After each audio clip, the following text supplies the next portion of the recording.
Bonjour les amis, aujourd'hui on se retrouve une nouvelle fois pour une vidéo sur un 80 top perf avec des carters que j'ai préparés. On a un petit déballage de pièces comme j'avais dit sur la dernière vidéo et puis de un ou deux petits problèmes qu'on rencontre aussi sur les derbies. On va passer quelques petites minutes, je vais vous donner aussi la cause des problèmes d'allumage et ce qui peut vous arriver et des choses à vérifier.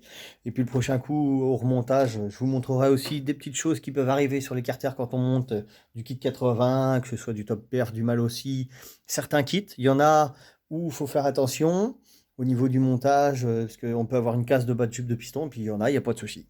Bon, on verra ça le prochain coup. Là, aujourd'hui, sur le point où on va s'attarder un petit peu avant le déballage et puis la présentation de ce que je vais vous montrer aujourd'hui, ce que je vais monter le prochain coup dessus, c'est le problème d'allumage qu'on peut avoir sur les derbies. Alors les problèmes d'allumage, à part un allumage qui crame, ça tout le monde le sait. Bon, sauf que là, celle-là, c'est un bon exemple. Elle tournait, hein, quand elle arrivait, elle tournait. Sauf que elle aurait peut-être pas tourné longtemps. Je vais vous montrer pourquoi. Et des fois, ça vous est peut-être arrivé, vous n'avez pas compris pourquoi, vous avez changé le stator. Vous avez roulé avec la machine, ça a fonctionné 3-4 minutes, rebelote, plus d'allumage, vous avez rechangé le stator, enfin bon. Je vais vous expliquer un petit peu ce qui a pu arriver ou ce qui risque d'arriver. Donc voilà. Donc là, on a un allumage d'origine basique de derby, rotor de derby, stator AM6 derby, c'est la même chose. Et là, ce qui s'est passé sur celle-là, et qui aurait pu être beaucoup plus grave, et ce qui peut se passer sur vos machines, ou ce qui s'est déjà passé, c'est que voilà, si vous regardez bien l'intérieur, là, le volant magnétique, à l'intérieur du volant magnétique, pour cacher les petites parties qui sont aimantées, voilà, et bien qu'est-ce qui s'est passé? La protection métallique, elle s'est décollée, elle est venue se soulever, voilà, elle est en train de partir. Voilà. Donc si jamais je montre bien, voilà, on voit bien qu'elle est en train de se décoller. Donc si j'appuie dessus, voilà, elle rentre parfaitement dans son logement. Et là, le truc qui peut vous être arrivé, qui était en train de se passer, c'est que c'était en train d'user le capteur. Donc ça, c'est le capteur pour l'allumage. C'était en train d'user le capteur, là. Voilà. Je sais pas si on voit. Voilà, si, voilà. C'était en train de creuser. Parce que la coupelle en plastique que vous avez là-dedans sortait de son logement avec les vibrations, sortait, venait se rapprocher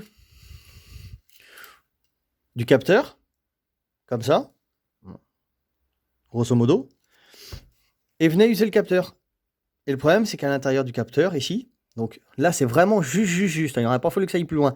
Mais à l'intérieur du moulage, là, vous avez le petit bobinage pour le capteur.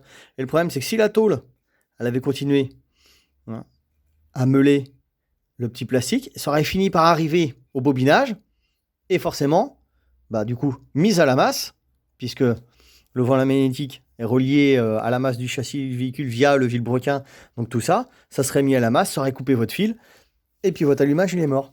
Alors c'est déjà arrivé à un collègue il n'y a pas si longtemps que ça, qui m'a dit, tiens, j'ai un problème, la bécane à mon fils elle déconne, elle pétarade, et puis l'allumage, pof. Il a changé 2-3 fois l'allumage pour ça. Et quand je l'ai appelé, je lui ai dit, mais t'as pas un souci avec ton rotor? Il m'a dit, si, il me dit, j'ai la bande métallique à l'intérieur qui se barre. Bon, je lui ai dit, cherche pas plus loin, c'est ça. Donc vérifiez bien, comme par exemple, vous avez un petit problème d'allumage sur votre derby, la première chose à vérifier, c'est ça. Si vous n'avez pas votre petite tôle de protection à l'intérieur, qui est en train de se barrer, il ne serait pas venu user votre capteur. Parce que ça peut être une des causes.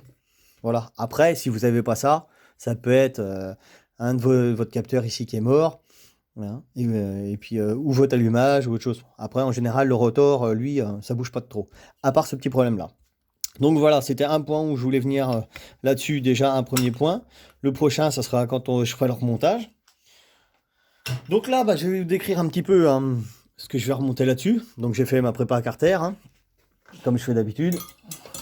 Hop, t'en vas pas trop loin, voilà. Je sais pas si on va bien voir, oui, si, voilà. Passage admission, tout ça. Propre, comme d'habitude. Voilà, des deux côtés. Donc dessus, tout ça c'est nettoyé, tout ça. Donc je vais vous montrer ce qu'on va lui montrer. Alors, On va partir sur un petit 80 top. Ce qui est déjà pas mal hein, en soi. Hein. Un bon petit 80 top, c'est une valeur sûre, ça fonctionne, c'est nickel.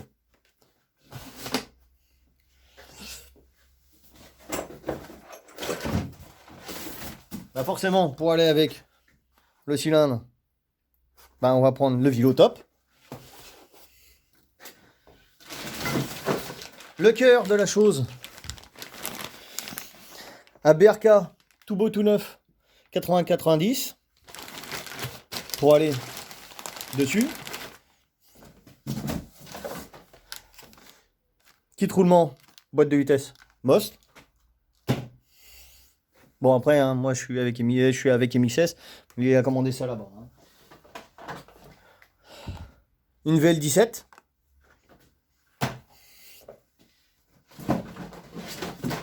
Alors sur sa petite machine, voilà, il veut monter des Pro Grip.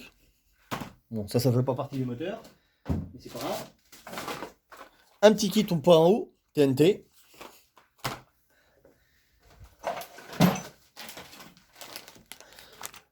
Kit embrayage Bidalo. On va monter dessus.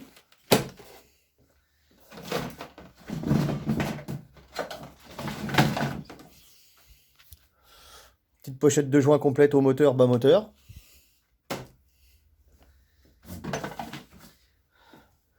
Petite mousse de filtre air Voca.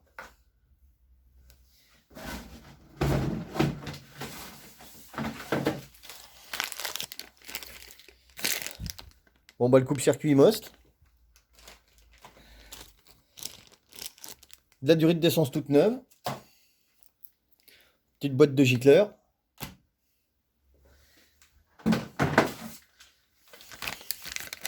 Alors ici nous avons une pipe d'admission en 28. Alors la marque, ne me la demandez pas, s'il a ouvert déjà le sachet, je pourrais pas vous dire. Bon après si je pourrais vous le dire dans les commentaires si vous me demandez.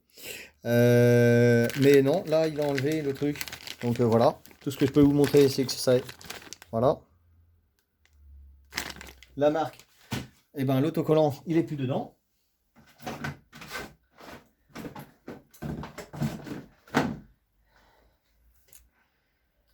Un carbut de 28 Kenning. Voilà. Un petit robinet tout beau tout neuf.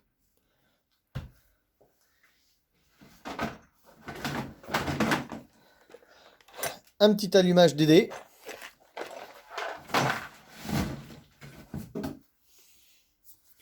Et puis un petit bidon d'huile pour la boîte de vitesse. Donc voilà. Bon, c'est bien pareil. Ah si, oui. Bon, après, ça on s'en fiche. Un petit bout de gaine neuve pour l'accélérateur. Ah si, voilà. Je savais bien qu'il restait quelque chose. Un petit câble d'accélérateur tout neuf. Donc voilà. Bon, bah déjà pour le moteur, ça sera déjà pas mal. Je pense que ça devrait bien marcher. Un petit 80-90 BRK. Tout le kit pompe à eau, tout ça. Bon, après, c'est de la valeur sûre, hein, comme d'habitude. Hein, le top, ça, vous montez ça dessus, c'est nickel. Tout le monde le connaît. Je vous dirai ce que j'ai monté. Alors si, pour ceux qui veulent savoir le dernier coup, puisque j'avais dit que je ferais peut-être une vidéo pour le 86 Ital Kit qui est parti. Mais bah il pleuvait, donc faire une vidéo de roulage, c'était pas possible avec la flotte, avec le temps de merde qu'on a eu. Alors sinon, pour ceux qui veulent savoir ce que j'ai mis en taux de compression, j'ai mis, alors me demandez plus le squish, parce que moi ce que je voulais c'était pas savoir le squish, c'était savoir le taux de compression, parce que le gars il roule tous les jours avec, donc il voulait un petit truc en all day qui fonctionne comme il faut, puis qui marche pas trop mal. Donc je lui ai mis 14,13 de taux, donc comme ça voilà, pour celui qui veut savoir. Je lui ai mis, donc comme le vilebrequin était mort, tout ça, je lui ai mis un vilebrequin top. Donc 14,13 ouais, de taux. Carburateur, c'était un 32 qu'il avait dessus. Je lui ai mis un gicleur de 148. Et avec un filtre air Big Mousse Polini. Donc pour ceux qui voulaient monter ça, bah voilà un petit peu. Allumage d'origine. Et ça fonctionne très très très très bien. Donc là voilà. Pour ce qui était du 86 Ital Kit. Donc bah, la prochaine vidéo que je ferai, ça sera sur le remontage de celui-là. les petits soucis qu'on peut rencontrer parce que je ne l'ai pas là, le carter, il faut que je le démonte, il est derrière le vélo là-bas, pour vous montrer un petit peu ce qui se passe quand on monte des gros diamètres en 50 de diamètre, ce qui se passe des fois dans les carters, suivant les marques. Donc il y a des marques, il n'y a pas besoin de faire du usinage, mais il y en a, oui. Ça, et après celle-là, il y a ce que je vous avais promis, le 90 MXS que j'avais monté le dernier coup, qui est revenu pour un réglage et pour un petit problème, parce que ce qui devait arriver arriva. Alors bon, il n'a pas serré, hein, je vous rassure, mais les premières générations d'MXS avaient la douille qu'il y a sur la culasse où on emboîte la durite, qui avait tendance à se décoller et à se barrer. Et comme celui-là, c'est les premières générations, parce que c'est le course 45, donc c'est les premiers modèles, parce qu'il y a eu les GP90 en course 45 et après en course 46. Celui-là, c'est un course 45, donc c'est les premiers modèles. Et ben, ça dérange pas la règle. La douille se décolle de la culasse, donc il me l'a ramené pour la régler et puis pour essayer de régler le problème. Donc après celle-là, il y aura la Sherco en 90 MXS et après le 90 MXS, ça y est, le gars a été la chercher. On aura la partie cycle qui va arriver de Run, qu'on a été chercher pour qu'il roule cette année à Salbris. Si Salbris y a, en espérant que le Covid soit parti. Donc sa cycle de Run, ça y est, elle est arrivée. Donc elle n'est pas arrivée ici, mais il a été la chercher hier. Donc elle est arrivée hier. Et dès que j'ai fini celle-là et le MXS, on se mettra sur la partie cycle de Run. Et puis en parallèle, on fera le Spitro, parce que je vais commencer pareil, moi, à commander les pièces pour le Spitro, donc en stage 6. Et puis je vous montrerai un petit peu toutes les modifs, ce qu'on va faire sur la partie cycle de Run. Sur le scoot, s'il y en a que ça intéresse, ou si par exemple il y en a qui ont des questions à poser sur des trucs des sujets qu'on pourrait aborder, n'hésitez pas à me le dire, parce que bon, c'est vrai que on parle toujours de la même chose, préparation moteur, tout ça, mais on développe pas beaucoup sur les problèmes rencontrés, ce qu'on pourrait faire pour éviter ces problèmes-là. Donc si jamais il y a des trucs qui vous intéressent, n'hésitez pas à poser la question, ou on pourra essayer de faire des petites recherches avec les pièces que j'ai là, tous les carters que j'ai, voir ce qui se va, ce qui va pas. Voilà. Si vous avez des trucs sur lesquels des sujets qu'on peut regarder, vous me le dites dans les petits commentaires. Et puis voilà. Et puis donc la prochaine vidéo, ça sera pour le montage de tout ça. Et puis on verra. Bon, je vous dis à plus tard les amis. Salut!